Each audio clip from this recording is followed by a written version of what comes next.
Hey boys, welcome back to some more Nrl Supercoach. It's going to be the round 2 review, and boy oh boy, we had a pretty damn stellar week. A pretty stellar week to be said. 1,408. We cracked 1,400, which is, there's been some big scores to start the season, but if you're getting, what did we get, over 1,300 first week, and then 1,400 this week, you got to feel pretty good about how things are, especially because we didn't use any trades. I'm not going to lie, there's been a little bit of carnage in round 2. So in hindsight, yeah, of course, if we use one trade, it might have benefited us. But let's have a look.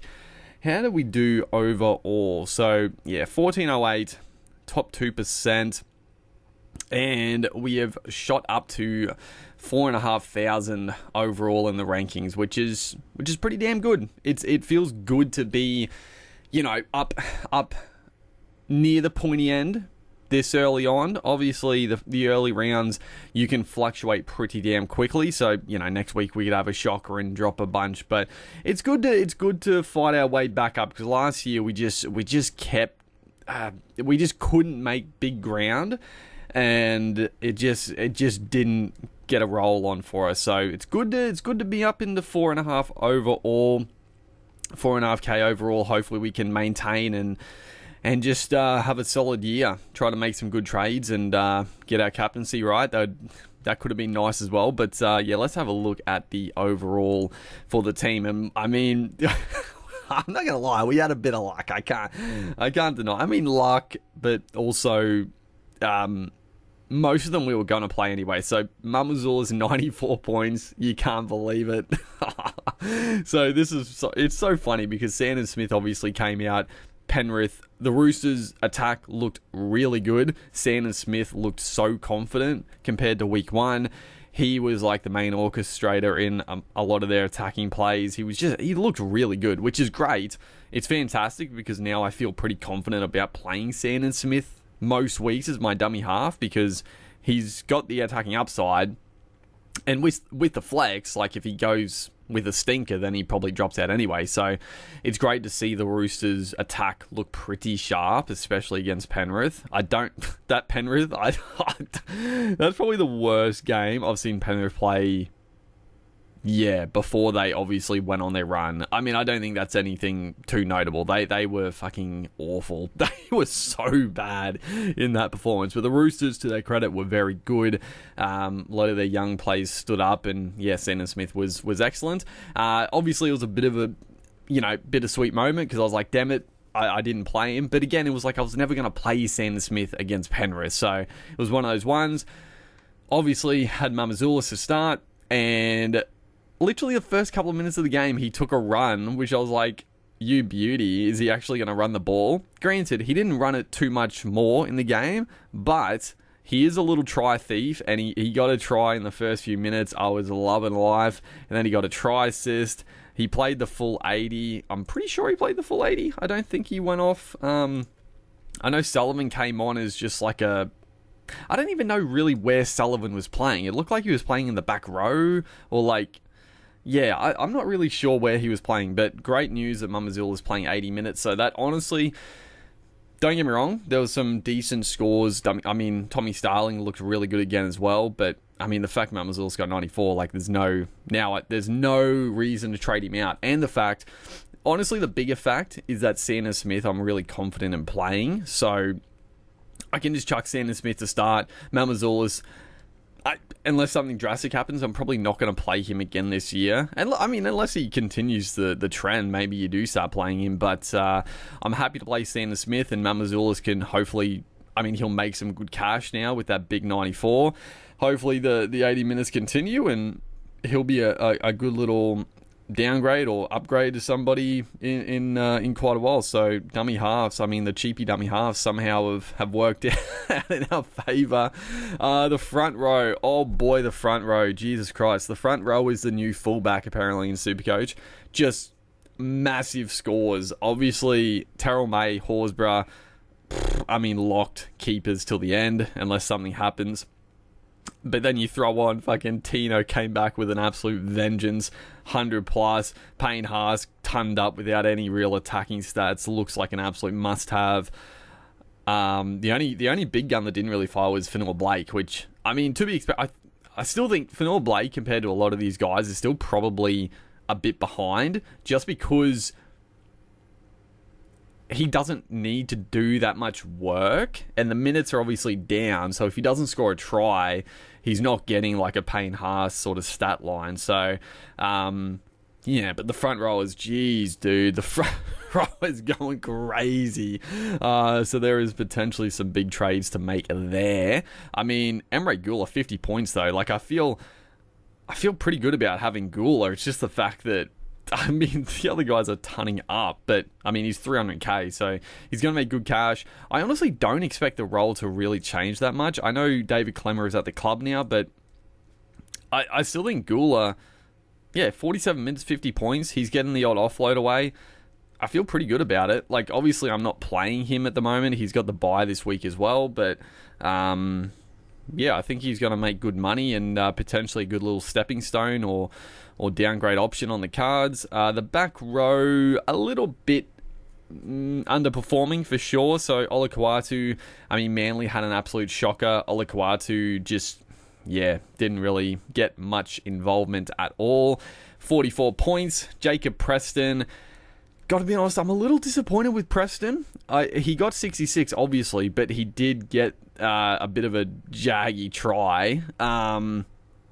It was a bit annoying because obviously when Burn went off, for some reason fucking Crichton went to 5'8" and Preston went to centre, but for the second half, I think they switched and I think Hayward went to 5'8", which makes more sense, or it was Kurt Mann, one of the two.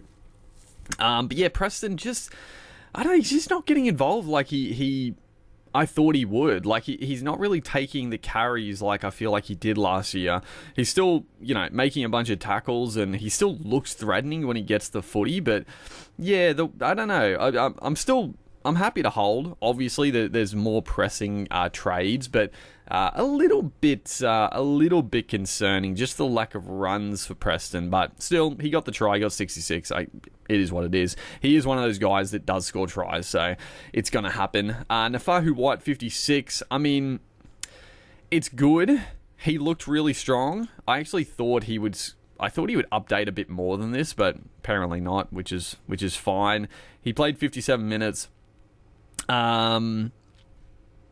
It's still good for the price. Like, don't get me wrong, he looks good. I don't know. He is one guy, like, after this round, even with the good score, I was sort of like, he could be the guy to go, but we now have a bigger issue. Zach Hosking, 64 points. He obviously played through the middle of the field with the Englishman, Matty Nicholson starting in the back row, and Hosking was tremendous, but he's got a damn fractured hand. He played 70 minutes through the middle. I think he played on the edge for a bit at the end there, but unbelievable. The base stats out of control, defensively an absolute monster, but yeah, he's done himself another injury, so it's, as annoying as it is sort of a silver lining, because I would have been happy to get rid of White, honestly, but with Hosking now gone for probably a decent chunk, like, there's no point keeping Hosking around, I think. That is an easy upgrade. We could get Tino. We could honestly get Payne Hart. There is some big moves to make. So, as annoying as it is, it's, like, honestly, it's a bit of a silver lining. So, Hosking, disappointing. Obviously, we should have just started with Tino at the start, but it is what it is. Alex Seyfarth, 49 points. Again, hey, like I said, he is what he is. He doesn't have really much attack in him. He's not really going to have much attack in him. I'm sure he'll jag the odd try, so I'm happy just to hold. Makes a bunch of tackles. I actually thought I thought the points, he did downgrade a few points, which I was surprised about. I thought he would score more than this. Like, watching the game, he did take a lot of carries, a lot of tough carries, and it looked like but I guess just no tackle busts. I think he had like one offload, so that, you know, it doesn't help. But yeah, there's, you know, again, I would have been happy to trade Seyfarth this week, but with the Hosking news, it makes the decision easier. And then Lockie Hubner, 52 points. I mean, he's going to be one of the cheapies of the year in the forward pack for sure. Going to make a good bit of cash and honestly be a pretty damn solid option to play. He is going to miss a couple of games, I think, for that crusher tackle. So, yeah, it is what it is. I was probably not going to play him anytime soon anyway, but yeah, that's a bit of an annoyance. Nathan Cleary, 80 points. I mean, yeah, we obviously had the captain on Cleary. As I'm sure you're aware, I did not vice captain Kalen Ponga, which I would have taken the loop if I vice captain Ponga for his 130. Had it on Tommy. We'll get to Tommy in a second, but Cleary, 80 points in a very disappointing performance. You'll take it. Yeah, I don't know. It's fine. It's fine. For that performance, you'll take an 80. It is what it is. We could have got more, obviously, but I guess, we'll think about it, because if I took the loop, I would have dropped somebody and I would have got a low score. So we'll have a look if that actually would have changed. Tom Duffy, probably a trade out. I gotta say, I will be surprised if Clifford does not come back into this side this week. He might give Duffy another couple of weeks, potentially. I know there's other issues with the Cowboys than just Duffy, but honestly, Clifford is a really solid player. I think Clifford is very underrated, so I think Duffy's gone. And also, he's not goal kicking, so bit of a dud cheapie. Nico Hines was back to goal kicking, which scared me. Of course he jagged that fucking try assist at the end. I couldn't believe it, but or did he? What did he do? Did he get a try assist at the very end? Yeah, he did, right at the fucking end. Okay, he's the king of that. But 80 points with the goal kicking and the thumping of the Cowboys. Honestly, I still want Nico Hines, but I'm not going to be tearing up the team to get him in. That's for sure. The Sharks do still have a great draw coming up, but yeah, I don't know. The points are just getting split around with him and Trindle still. I don't know. I don't know what to think about Hines. I would like him, especially with the goal kicking back, but it is what it is. Metcalf, you beauty, 117 points for Metcalf. So many people traded him out, which I get, but also I gotta be honest, I don't really know who they were trading him for, because Cameron Munster was on the bye. I guess if they were going to Brimson, but I feel like that was such a risk. I gotta be honest, I wasn't that keen to start Brimson just with not playing last week and then playing the Bulldogs in round 2. I wasn't that keen on it. I don't know who people were trading Metcalf to. I guess if they did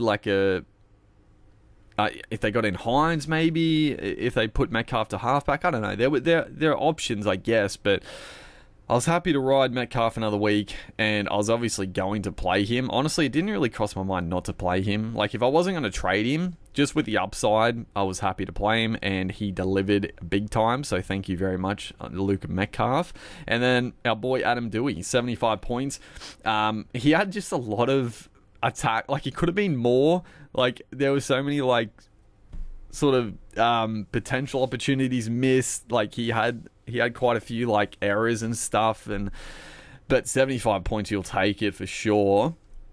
I wonder if they gave him the points for the kick and regather. I wasn't really checking, but I know last year that was a bit of a contentious issue with the little chip and chase or the grubber and regather. They weren't giving points for it last year, so I'm curious to see if they gave him points. I wonder if we can see.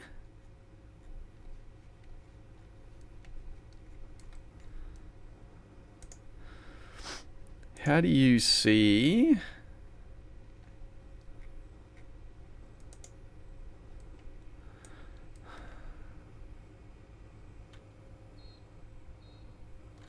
What would it be? That's obviously sin bin.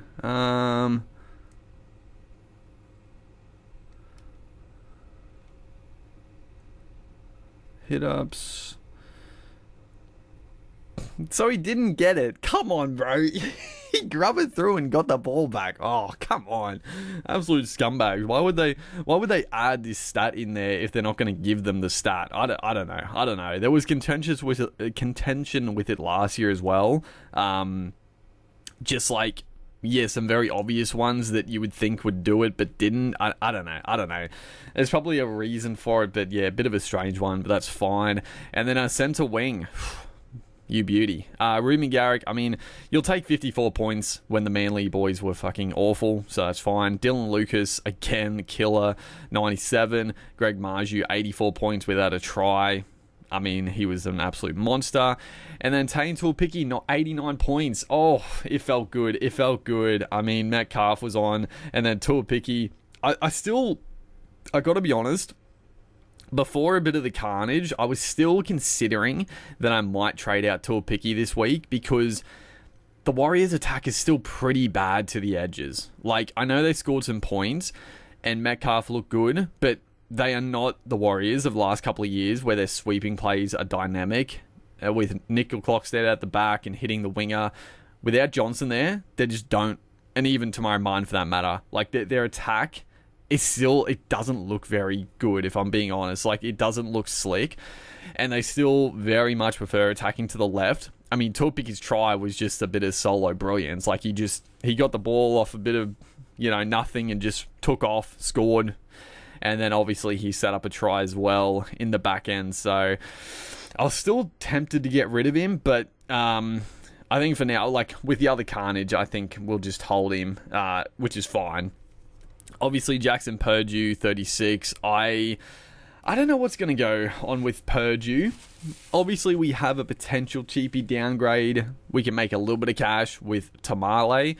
There's still question marks if Tamale will get the spot, but, I mean, I think if it was a shootout, I think Tamale was the better out of him and Hopewade. So, I don't know. I wouldn't be shocked still if Hopewade gets the spot just because he's been there before, and I think if it was Hopowade's spot at the start of the year, and it was just unfortunate he had to miss round one for personal issues, like, it's a bit rough to be like, you've just lost your spot. So, I don't know, it depends. If Hopewade was already on top of the pecking order, he probably deserves the spot back, but I mean, Tamale has been killer for the first couple of weeks, so I don't know. We'll cross that bridge when it comes. If Tamale is named, then, well, I don't know. If Purdue was still named, then it's going to be interesting. It's going to be interesting to see what we do with Purdue/Tamale. Shibazaki back down to earth with a 34. And Robert Toya, still 43 points, pretty much all on base. I mean, pretty rock solid. He's going to be a fantastic cheapie. Absolutely fantastic. But yeah, Shibazaki. Yeah, the Broncos were fucking dreadful as well. Reece Walsh was shocking. Oh, that was a bad performance. And then our fullbacks, Tommy with the vice captain, 59 points. Oh boy, it's going to be a very nerve-wracking week.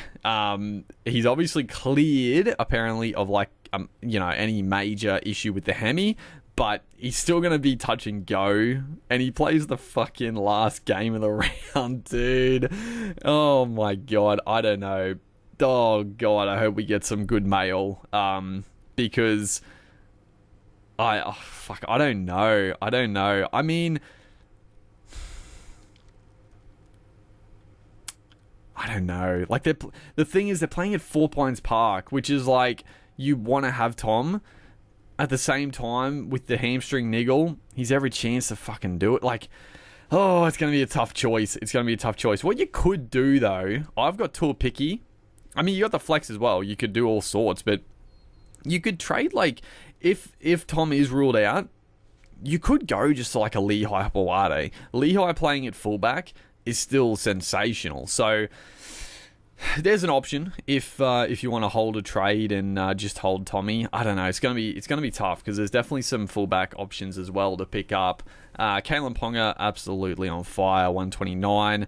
I was so 50-50 on vice captaining Ponga or Trebojevic, but we obviously chose Tommy, which is fine. It is what it is. That's Supercoach. And then Iongi had a bit of a... I mean, the Eels were shocking. I still thought Iongi looked pretty dangerous. I still feel pretty good about him as a cheapie, but yeah, the Eels were just very, very bad. But yeah, if I vice captain Ponga, I would have dropped. I'm pretty sure I would have dropped probably Seyfarth. Yeah, I think out of the games remaining, I think Seyfarth would have been the guy to go. Actually, could I? I couldn't even done that, could I? No, I would have had to. I know, I probably. No, White would have already played, so I couldn't switch Simpkins. I would have had to drop one of the front rowers. So you know what? I think probably. I mean, I haven't done the maths, but the points I probably worked out maybe even slightly better, because I think I would have had to drop Terrell May, and then I would have got Iongi's score, because obviously Iongi was our lowest scorer and he dropped out. So I think it worked out better for me. So yeah, I mean the loop taking 130 free points with the flex. I mean, you'd be silly not to, but yeah, I think we still worked out pretty good, because we would have to drop someone who scored a lot of points. So yeah, I think it worked out okay. So yeah, going forward, obviously the Dragons on the bye, only Emre Gula to worry about. So who are we looking at? There's some big, Tino looks like an absolute must-have, but obviously you don't have to race to get in Tino. He could kill it again this week, I wouldn't be shocked, but he's not going to change his price till next week. So as much as I would love to get in Tino, we don't have to do it this week. Payne Haas, it's hard not to just go Payne Haas. Obviously, Duffy to Jamie Humphries is going to be probably the biggest trade of the week for everybody. Thankfully, I've got 210k in the bank, so I can do some pretty good stuff. I think Duffy to Humphries. Let's actually, let's have a quick squiz. Do I have enough cash to do what I don't think I will quite have enough. Let's have a quick squiz. Humphries. So that uses 100k. And then if we go Hosking, swing Tukey Simpkins down. Not quite. We don't quite have enough to go straight to Payne Haas. There's some other good options, I guess. Lindsay's... I'm still keen on Lindsay Smith. Obviously, he copped the head knock. Penrith were awful. They dropped the footy so much. He still played big minutes. He played 49, so the minutes were definitely down. I think with Liam Henry coming back in, it probably hinders that a bit. But yeah, that's fine. We're probably at this point, yeah, Tino. We could just go Tino instead of Payne Haas. Fucking 109 points. Fucking hell. So many people have him too, which is the...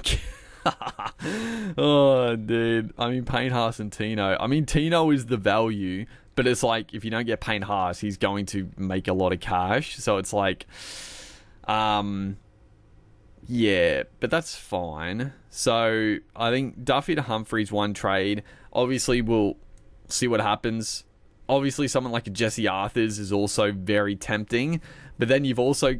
Dude, there's so many trades. Oh, there is a lot of trades to potentially make. If Tom is out, then trading him to someone is sort of the obvious play. Duffy to Humphries, and then if Purdue's out, getting into Marley. At the end of the day, you don't need Tamale. I know, as much as I would like to get him in, you don't absolutely need him. The cash would be nice. I'm not going to lie, I really hope Tamale doesn't get named, so I don't have to go him. Because, there could be some big trades, and then obviously getting in Payne Haas, or we just go Tino. So, yeah, I'm very happy I've got 200k in the bank to work with. The team is looking pretty damn good still. I feel pretty happy with it. We've got the flexibility with our duels. Yeah, it's just teamless is going to be a big factor this week, and yeah, we'll see what happens. But overall, feel pretty damn good about it.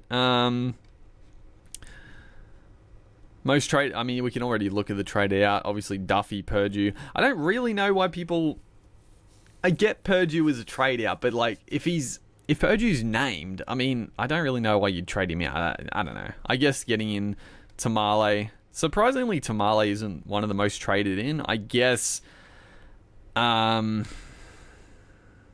most people just own him. I don't know. Tommy traded out Hosking, Seyfarth also. Fair enough. And then Arthur's number 1 trade in. I guess this is in my team. Yeah, it's in my team. There'd be other trades as well. Payne Haas, Humphreys, Munster, Tino. Yeah, it all makes sense. Standard plays. But yeah, that'll wrap up the round 2 review. Sensational week. Got to be very happy with it, and I feel pretty good going forward. Honestly, I feel pretty good. The depth is solid. The cheapies making good cash. The only cheapie really potentially, well, don't even screw up, but I mean Purdue versus Tamale. We'll see how that pans out. Obviously, the Duffy play is looking a little bit scary, but we'll see what happens there as well. And then yeah, a couple of big guns we would like to get in, but even. I mean, I'm curious to see. So, like, Payne Haas, how many minutes did he play again? He's looking like his offloading is crazy. Like, he's going crazy with the fucking offloads.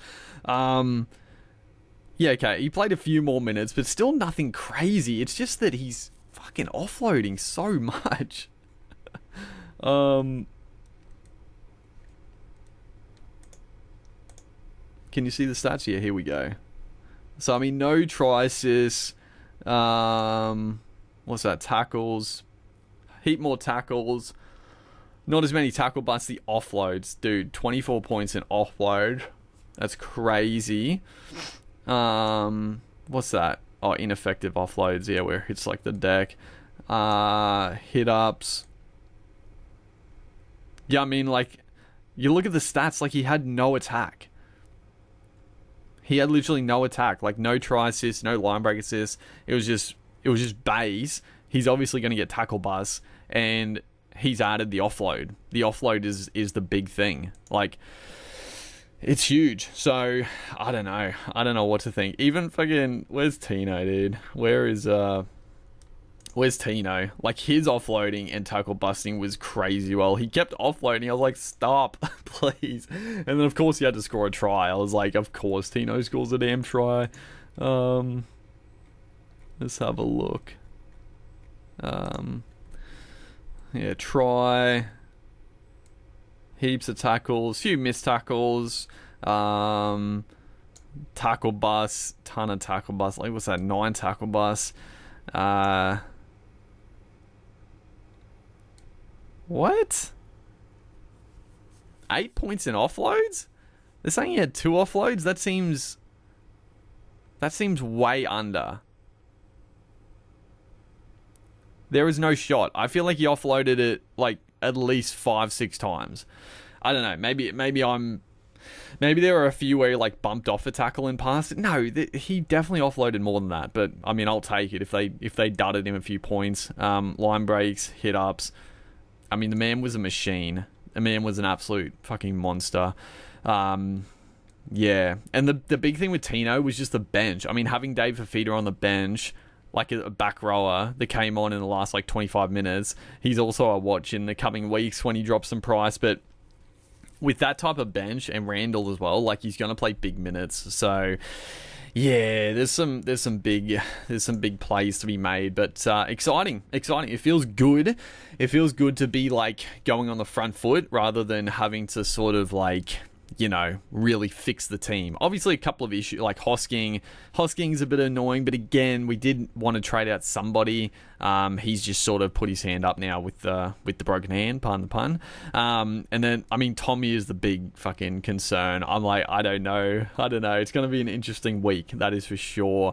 And yeah, it's going to be it could be a battle of like who traded, who didn't trade him. It could be a big defining week for people, but yeah, I guess that's the other thing as well. You're not going to captain Trbojevic. He plays the last game at Brookie, but you can't possibly captain him. So that does take away a bit of the potential gain for him. You can't vice captain or captain him in that final game. It's just way too risky. I mean, Ponga against the Gold Coast, I mean, that's the easiest captaincy of all time, I think. That's the easiest captaincy of all time. But yeah, hopefully you guys are enjoying the content. Hopefully you've had a great week as well. Like and comment. I'll see you guys in the next one.